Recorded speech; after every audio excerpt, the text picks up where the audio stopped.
ఇదే రాష్ట్రంలో మొన్నటికి మొన్న 57 చోట్ల ఎన్నికలు జరిగాయి.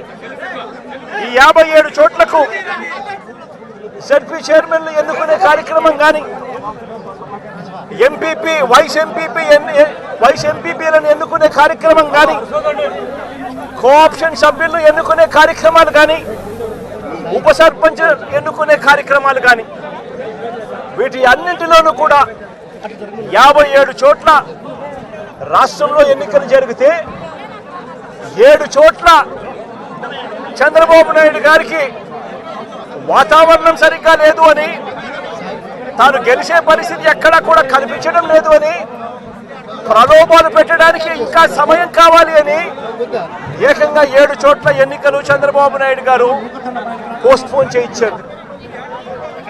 మరో 50 చోట్ల ఎన్నికలు అనివార్య పరిస్థితుల్లో, ఇక జరగక తప్పని పరిస్థితిలో, అంటే చంద్రబాబు నాయుడు గారు ఎంత భయపెట్టినా, ఎంత ప్రలోభాలు పెట్టినా కూడా ఎవరు కూడా లొంగని పరిస్థితి కనిపించిన నేపథ్యంలో ఎన్నికలు జరపక తప్పని పరిస్థితిలో జరపాల్సి వచ్చింది.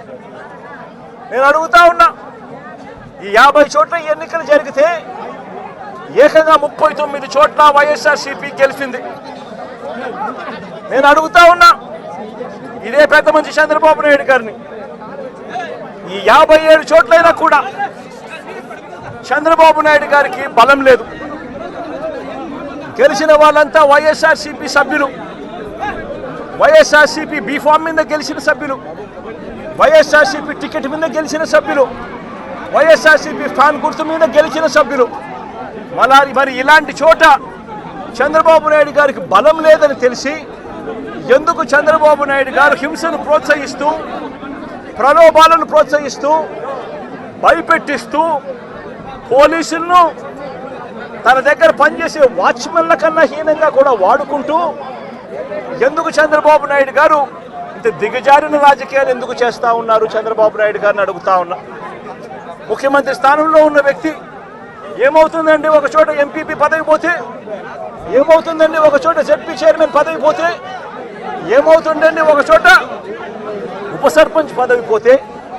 నేను అడుగుతా ఉన్నా ఇదే పెద్ద మనిషి చంద్రబాబు నాయుడు గారి, ముఖ్యమంత్రి కాబట్టి, అధికారంలో ఆయన ఉన్నాడు కాబట్టి, రాష్ట్రంలో ఏ పదవైనా కూడా తనకు బలం లేకపోయినా కూడా, తనకు సంఖ్యాబలం లేకపోయినా కూడా, తాను ముఖ్యమంత్రి అన్న అహంకారంతో ఏ పదవైనా కూడా నాకే కావాలి, ఏ పదవైనా కూడా నేను దౌర్జన్యం చేస్తాను అని చెప్పి లా అండ్ ఆర్డర్ను పూర్తిగా నాశనం చేసిన పరిస్థితుల మధ్య ఈరోజు రాష్ట్రంలో పరిపాలన సాగుతూ ఉంది. ఇదే పెద్ద మనిషి చంద్రబాబు నాయుడు గారిని అడుగుతా ఉన్నా, ఇదే రామగిరిలో ఇదే మండలంలో ఎంపీపీ ఎన్నికకు సంబంధించి ఎంపీపీ ఎన్నికకు సంబంధించి నోటిఫికేషన్ ఇచ్చారు. 10 మంది ఎంపీటీసీ సభ్యులకు గాను ఇక్కడ వైఎస్ఆర్సీపీ 9 మందిని గెలిచింది. 9 ఎంపీటీసీలు వైఎస్ఆర్సీపీ అయితే కేవలం ఒకే ఒక్క చోట తెలుగుదేశం పార్టీ గెలిచిన పరిస్థితులు. మరి నేను అడుగుతా ఉన్నా, మరి ఇక్కడ ఎంపీపీ స్థానానికి ఎన్నిక నోటిఫికేషన్ జారీ అయితే 9 సభ్యులున్న వైఎస్ఆర్సీపీకి రావాలన్నా, ఒకే ఒక్క సభ్యుడు గెలిచిన తెలుగుదేశం పార్టీకి రావాలన్నా? మరి ఎందుకు చంద్రబాబు నాయుడు గారు ఈ మాదిరిగా ప్రతి చోట కూడా వాళ్ళ ఎమ్మెల్యేలను రెచ్చగొడతా ఉన్నారు, ప్రతి చోట కూడా అప్పుడు స్థానిక ప్రజాప్రతినిధులను రెచ్చగొడతా ఉన్నాడు, పోలీసులను దుర్వినియోగం చేస్తూ ఉన్నారు. చేసి చివరికి ఏం జరిగింది? ఇక్కడ 9 మంది ఇక్కడ వైఎస్ఆర్సీపీకి సంబంధించిన సభ్యులు ఉంటే చంద్రబాబు నాయుడు గారు ప్రలోభాలు పెట్టే కార్యక్రమం, చంద్రబాబు నాయుడు గారు భయపెట్టే కార్యక్రమాలు జరుగుతూ ఉన్న నేపథ్యంలో వీళ్ళంతా కూడా కోర్టుకు వెళ్ళి కోర్టుల నుంచి వీళ్ళంతా కూడా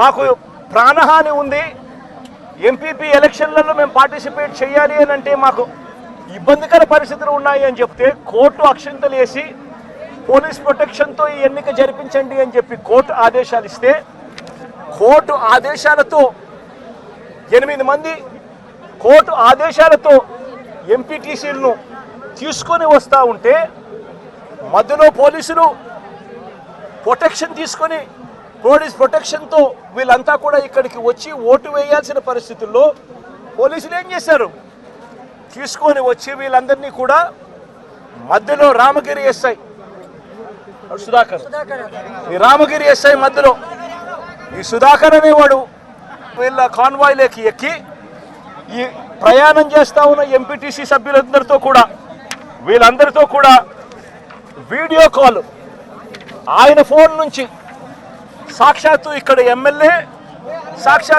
ఎమ్మెల్యే కొడుకు వీళ్ళతో వీడియో కాల్ చేయిస్తాడు, మాట్లాడిస్తాడు. చేసేటప్పుడు భారతమ్మ అని చెప్పి ఒక ఎంపీటీసీ సభ్యురాలు ఉంటే ఆ ఎంపీటీసీ సభ్యురాలకు సంబంధించిన అమ్మా నాన్న వాళ్ళిద్దరిని వాళ్ళ దగ్గర పెట్టుకొని ఆ వీడియో కాల్లో వాళ్ళ అమ్మా నాన్నను కూడా చూపించి నువ్వు కనుక ఓటు వేయకపోతే మీ అమ్మా నాన్న వాళ్ళు ఇంటికి కూడా రారు అని చెప్పి వీడియో కాల్లో ఏకంగా బెదిరించే కార్యక్రమం జరిగింది. ఆ పాప కన్నీరు మున్నీరు ఏడుస్తూ బాధపడుతూ ప్రకాశం చెప్పిన పరిస్థితులు. ఇలాంటి పరిస్థితిలో ఒక ఎస్ఐగా ఉన్న వ్యక్తి తాను చేసిన పని ఏమిటి? తాను వెళ్ళి కాన్వాయ్లోకి తాను సెలవు మీద ఉన్నాడట ఎస్ఐ. తాను మామూలుగా పోకూడదట. అలాంటి రామగిరి ఎస్ఐ ఎంటర్ అయ్యి వీడియో కాల్ పెట్టి వీళ్ళందరినీ కూడా భయపడిచ్చి ప్రలోభాలు పెట్టి చేసే కార్యక్రమాలు చేశారు. తీరా చూస్తే ప్రలోభాలకు వీళ్ళు ఎక్కడా కూడా లొంగని పరిస్థితి ఎప్పుడైతే కనిపించిందో అప్పుడు ఇక ఎన్నికకు ఎంపీడీఓ కార్యాలయానికి తీసుకొని పోయి ఎన్నిక జరిగించే కార్యక్రమానికి ఫుల్ స్టాప్ పెట్టించేసి టైం అయిపోయి చేసేట్టుగా చేసి ఎన్నిక లాస్ట్కు కోరం లేదని చెప్పి ఎన్నికను పోస్ట్పోన్ చేసే కార్యక్రమం చేసిన తర్వాత ఇదే ఎస్ఐ వీళ్ళను పెనుగొండకు తీసుకొని పోతాడు. పక్క కాన్స్టిట్యున్సీలో ఉన్న పెనుగొండకు. అక్కడ ఎంఆర్ఓ కార్యాలయంలో తీసుకొని పోయి ఎంపీటీసీను బైండ్ ఓవర్ చేస్తూ అక్కడ తెలుగుదేశం పార్టీకి సంబంధించిన నాయకులందరినీ కూడా అక్కడికి రమ్మని చెప్పి చెప్తాడు. అదే సమయంలో అక్కడికి వెళ్ళి ప్రకాష్, మా ఉషమ్మ వీళ్ళిద్దరూ పెనుగొండ నియోజకవర్గంలో ఏం జరుగుతూ ఉంది అని చెప్పి వీళ్ళిద్దరూ అక్కడికి వెళ్ళి మా పార్టీకి సంబంధించిన అంటే ఈయన తనకు సంబంధించిన ఎంపీటీసీలు, మా పార్టీకి సంబంధించిన ఎంపీటీసీలు మీరు నిర్బంధిస్తే ఆ ఎంపీటీసీలకు మద్దతుగా వీళ్ళు అక్కడికి వెళ్ళి ఆ ఎంపీటీసీలను వీళ్ళు తీసుకొచ్చుకునే కార్యక్రమాలు చేస్తే వీళ్ళిద్దరి మీద కేసులు. నేను అడుగుతా ఉన్నా, ఏం తప్పు చేసినారని చెప్పి వీళ్ళిద్దరి మీద కేసులు పెడతా ఉన్నారు. వీళ్ళేమైనా తెలుగుదేశం పార్టీకి సంబంధించిన ఎంపీటీసీలను ఏమన్నా తీసుకొస్తే కార్యక్రమానికి చేస్తున్నారా? లేదే మా పార్టీకి సంబంధించిన ఎంపీటీసీలను సాక్షాత్తు పోలీసుల సమక్షంలో పోలీస్ అధికారే తెలుగుదేశం పార్టీ నాయకులతో కలిసి మా పార్టీకి సంబంధించిన ఎంపీటీసీలను కిడ్నాప్ చేసే కార్యక్రమం ఒకవైపున జరుగుతూ ఉంటే అడ్డుకునేందుకు వీళ్ళు అక్కడికి వెళ్ళి ధర్నా చేసి ఎంపీటీసీలను తీసుకొచ్చుకునే కార్యక్రమం వీళ్ళు చేస్తే వీళ్ళ మీద కేసులు పెడతారు.